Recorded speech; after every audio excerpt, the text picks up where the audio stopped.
हाय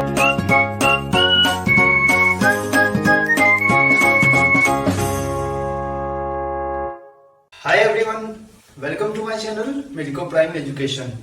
आज के वीडियो में हम लोग बात करने वाले हैं थायराइड ग्लैंड के बारे में।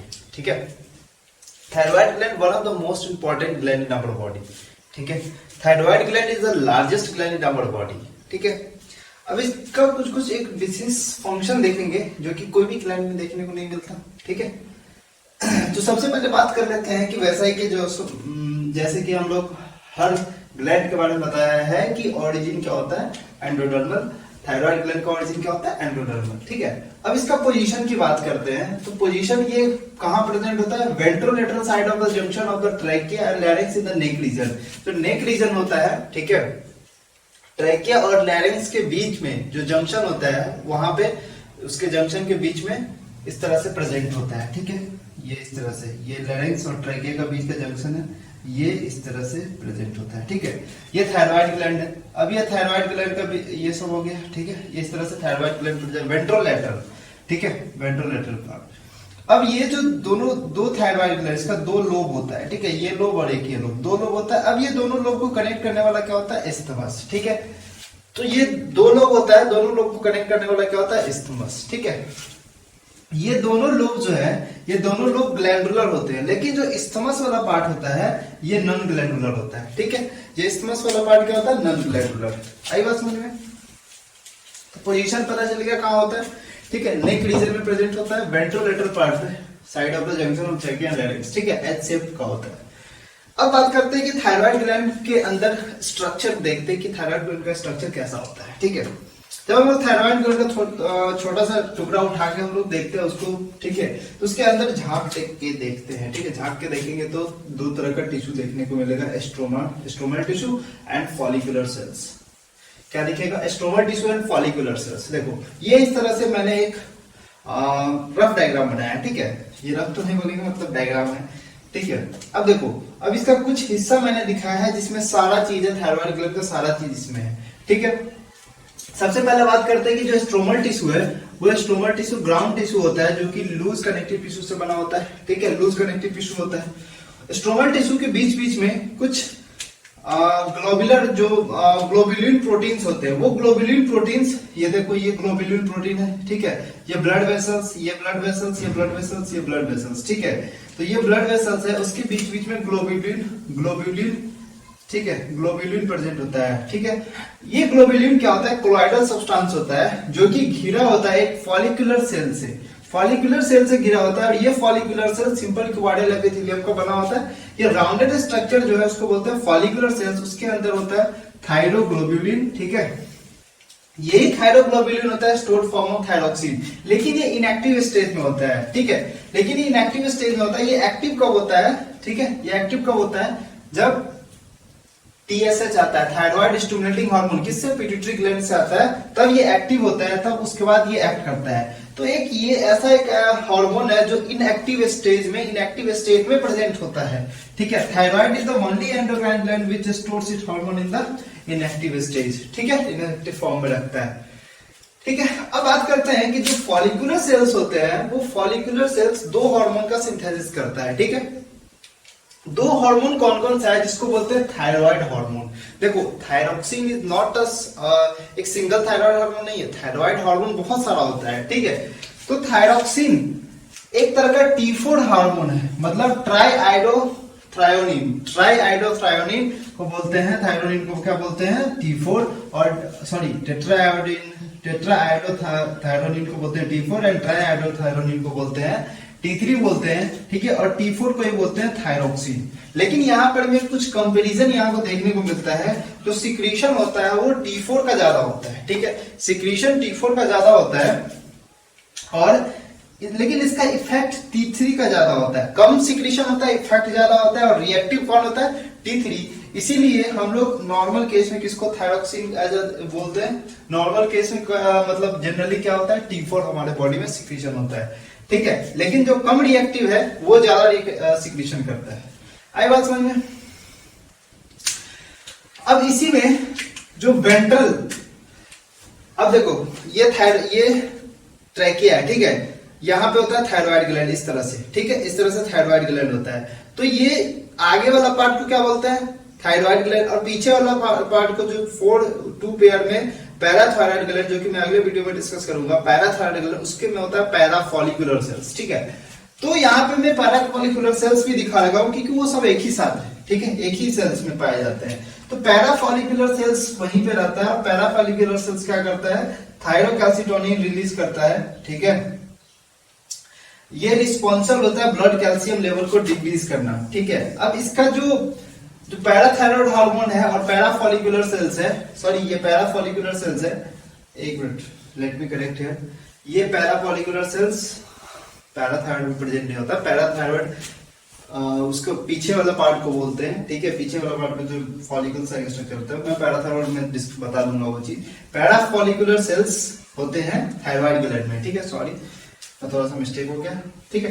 देखो यहाँ पे ये रिस्पॉन्सिबल होता है ब्लड कैल्शियम लेवल को डिक्रीज करने में, वहीं पर पैराथायरॉइड हार्मोन होता है वो ब्लड कैल्शियम लेवल को इंक्रीज करता है, ठीक है। तो इसका दोनों का अपोजिट फंक्शन है, मैं एक साथ डिस्कस करूंगा पैराथायरॉइड वाले ग्लैंड में, ठीक है। अभी के लिए थायराइड ग्लैंड की बात करते हैं। तो थायराइड ग्लैंड क्या करता है, स्टोर द थायरोक्सिन, ठीक है। उसके अपोजिट में पैराफॉलिकुलर सेल्स होता है जो थायरोकैल्सिटोनिन नाम का जो हार्मोन निकलता है वो क्या करता है, ब्लड कैल्शियम लेवल को क्या करता है, डिक्रीज करता है, ठीक है।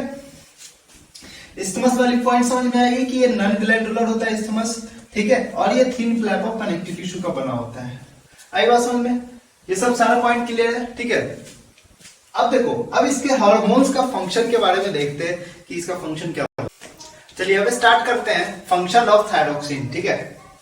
उसके साथ साथ मैं थायरोकैल्सिटोनिन का भी फंक्शन बता दूंगा, ठीक है, जो पैराफॉलिकुलर सेल से निकलता है। फंक्शन ऑफ थायरोकैल्सिटोनिन, ठीक है, जो पैराफॉलिकुलर सेल से निकलता है। चलो अब सबसे पहले डिस्कस करते हैं कि थायराइड ग्लैंड का जो फंक्शन है वो बहुत इंपॉर्टेंट है इसमें, ठीक है, हर जगह पे इसका रोल होता है। वंस अगेन कि ये डायबिटीजेनिक हार्मोन भी होता है। तो सबसे पहले मैं ये बात कर लेता हूं कि ये control the metabolism of fat, carbohydrate and protein, ठीक है। फैट, कार्बोहाइड्रेट और प्रोटीन का मेटाबॉलिज्म को कंट्रोल करता है। कैसे करता है, ये क्या करता है, ग्लाइकोजन को ब्रेक डाउन करता है और ग्लूकोज में चेंज कर देता है, ठीक है। ग्लाइकोजन को ब्रेक डाउन करके ग्लूकोज में चेंज कर देता है, प्रोटीन को ब्रेक डाउन करके और फैट को ब्रेक डाउन करके ग्लूकोज में चेंज कर देता है, ठीक है। तो मैं यहाँ पे टर्म यूज किया था, पिछले लेक्चर में बताया हूं कि ग्लाइकोजिनोलाइसिस, ग्लाइकोजन का तोड़ना, ग्लाइकोजिनोलाइसिस, ग्लूकोनियोजेनेसिस। यहाँ पे ग्लूकोनियोजेनेसिस, ग्लूकोज का फॉर्मेशन हो रहा है लेकिन नए सोर्स से फॉर्मेशन हो रहा है, इसीलिए यहाँ पे इसको क्या बोलेंगे, ग्लूकोनियोजेनेसिस, ठीक है। तो अल्टीमेटली क्या कर रहा है कि ये ब्लड ग्लूकोज लेवल को क्या कर रहा है, इंक्रीज कर रहा है। ब्लड ग्लूकोज लेवल को इंक्रीज कर रहा है तो इसके लिए इसको क्या बोल सकते हैं कि ये डायबिटोजेनिक हार्मोन है, ठीक है। आई बात समझ में, ये डायबिटोजेनिक हार्मोन है, ठीक है। अब ये क्या करता है, ये बीएमआर पे भी इफेक्ट करता है, ठीक है। ये बीएमआर को क्या करता है, रेगुलेट करता है। बेसल मेटाबॉलिक रेट को क्या करेगा, इनका रेट को रेगुलेट करेगा और इसीलिए इसको बोलते हैं कैलोरीजेनिक हार्मोन, कैलोरीजेनिक हार्मोन, ठीक है। अब ये आरबीसी फॉर्मेशन को भी एनहांस करता है, ठीक है। Maintenance of water and electrolyte balance by reducing the GFR, ठीक है। जीएफआर के कंट्रोल करता है और जिसके कारण ये वाटर एंड इलेक्ट्रोलाइट बैलेंस क्या होता है, मेंटेन होता है, ठीक है। ये वाला पॉइंट डिस्कस है, ये तीनों पॉइंट डिस्कस है, ठीक है। अब ये क्या करता है, रिस्पॉन्सिबल फॉर फिजिकल ग्रोथ। भाई देखो, सारा बॉडी का हर जगह पे इसका रोल होता है, ठीक है। इसीलिए ये क्या करता है, ग्रोथ हार्मोन को क्या करता है, सपोर्ट करता है। ग्रोथ हार्मोन को सपोर्ट करता है ताकि ज्यादा से ज्यादा ग्रोथ हार्मोन निकले और ग्रोथ कराए, ठीक है। फिजिकल ग्रोथ कराता है, वहीं पे ये सेक्सुअल ग्रोथ कराता है और मेंटल ग्रोथ भी कराता है। सेक्सुअल ग्रोथ कैसे कराता है, ये स्टिमुलेट करता है, ये गोनाडोट्रोफिन एलएच और एफएसएच को क्या करता है, एलएच और एफएसएच को सपोर्ट करता है, ठीक है, गोनाडोट्रोफिन को, और ऑडिटरी एरिया का डेवलपमेंट कराता है थायरॉक्सिन, ठीक है।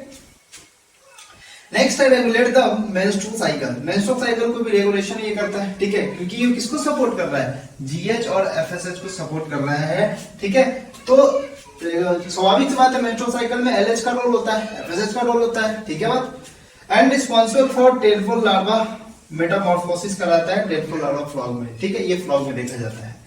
अब बात करते हैं थायरोकैल्सिटोनिन के बारे में। थायरोकैल्सिटोनिन सीक्रेट होता है। अच्छा एक चीज बताओ कि डायबिटोजेनिक हार्मोन है, ये ब्लड ग्लूकोज लेवल को इंक्रीज करे जा रहा है। देखो पैंक्रियास पढ़े थे तो इंसुलिन और ग्लूकागोन दोनों एंटागोनिस्ट था। ग्लूकागोन क्या कर रहा था, ब्लड ग्लूकोज लेवल को इंक्रीज कर रहा था। वहां पे इंसुलिन एंटागोनिस्ट काम कर रहा था ना, यहाँ पे इंसुलिन कोई ऐसा एंटागोनिस्ट होना चाहिए जो इसके ग्रोथ को या इसको सिक्रीशन को इनहिबिट कर सके।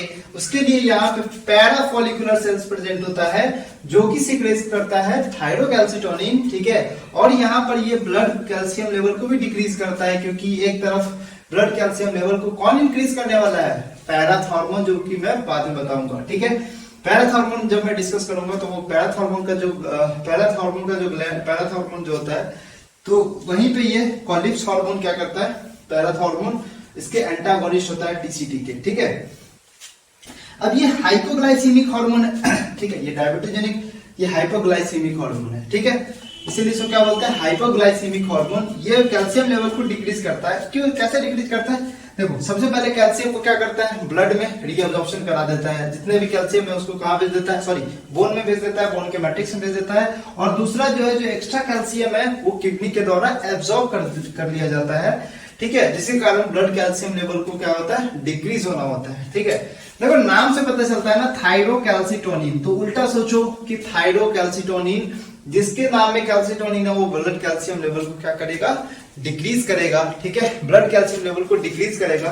तो इससे हम लोग याद कर सकते हैं, ठीक है। उसी के अपोजिट में काम करता है पैराथॉर्मोन, जो ब्लड कैल्शियम लेवल को क्या करता है, इंक्रीज करता है। वो मैं पैराथॉर्मोन वाला वीडियो में बता दूंगा, ठीक है, सारा चीज। तो ये हो गया सारा फंक्शन ऑफ थायरोक्सिन जो एनसीईआरटी में दिया हुआ है, ठीक है, और बहुत इंपॉर्टेंट है, मैं एक एक पॉइंट को डिस्कस कर दिया हूँ, ठीक है। तो अब चलते हैं हम लोग डिसऑर्डर के बारे में, देखते हैं कि जो थायराइड ग्लैंड का जो डिसऑर्डर है वो कैसा है, ठीक है।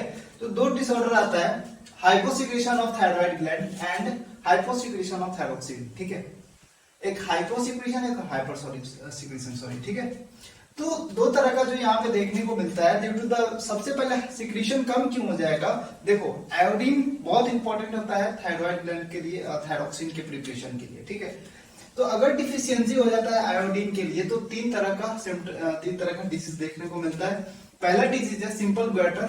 इसमें नॉर्मली क्या होता है कि ग्लैंड का इनलार्जमेंट हो जाता है, यहाँ पे क्या हो जाता है, जो नेक वाले रीजन पे क्या होता है, फूल जाता है पूरा इतना वाला, ठीक है, इस तरह से बम्प लाइक स्ट्रक्चर, ठीक है।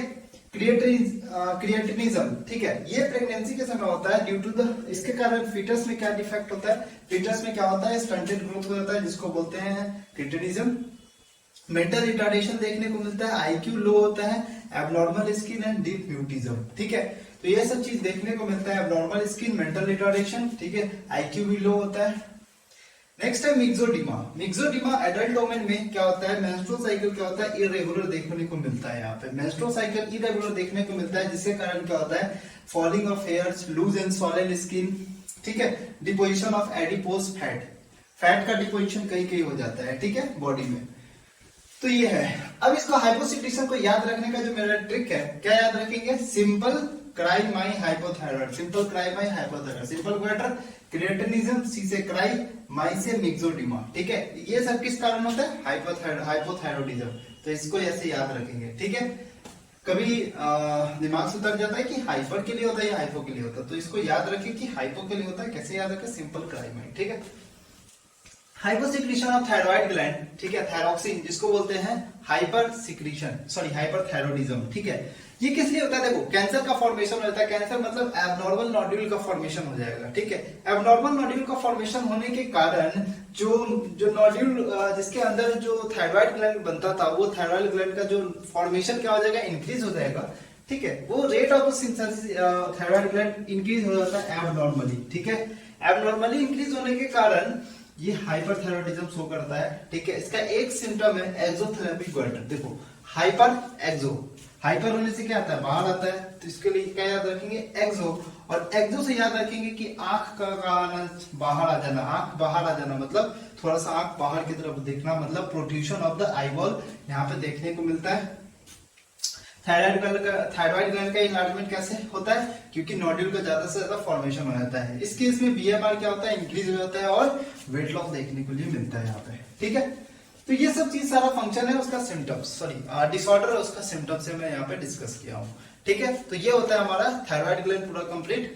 आई होप आपको समझ आया होगा अच्छे से, and don't forget to subscribe my channel. Have a nice day, thank you so much.